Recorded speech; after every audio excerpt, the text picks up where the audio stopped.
बेटा, जब कोई आपके साथ खेलता है, चॉकलेट देता है, तब वो आपको छूने की कोशिश करेगा। उस वक्त आपको बहुत ही सावधान रहना चाहिए।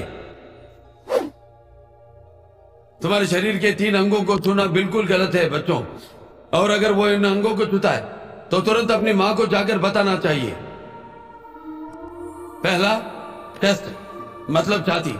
अगर कोई मां छुए तो अपनी मां को जाकर बताओ। दूसरा, कमर के नीचे, योर बैक। कोई मां छुए तो अपनी मां को जाकर बताओ।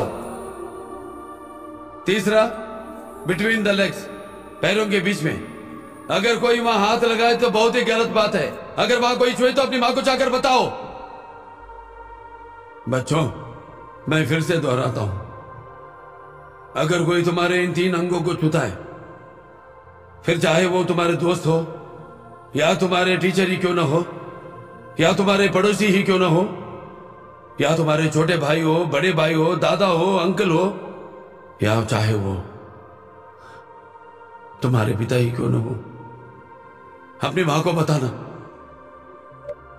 मां चुप नहीं रहेगी, वो नहीं सहेगी। कम से कम जंगल में तो साफ साफ बोर्ड पे लिखा रहता है कि यहां चीता है, यहां शेर है, पर हमारा समाज में गाय के बेस में हर जगह भेड़िए घूम रहे हैं।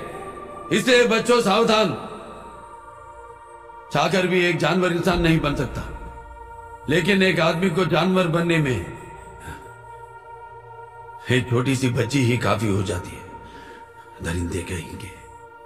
मैडम, हमें अपने बच्चों को डरपोक नहीं बनाना है। उनके बैग में पेपर स्प्रे रखकर कैंडल मार्च करवा कर बड़ा नहीं करना है।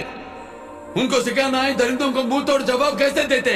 आई बात समझ में? बनाओ बेटी को शेर। कितनी भी कोशिश कर ली, ये दुनिया कभी नहीं चाहेगी कि ये लड़कियां अपनी पैरों पे खड़ी हो, क्योंकि ऐसे इंसानों ने वो दर्द नहीं सहा जो मां ने सहा जन्म देते हुए।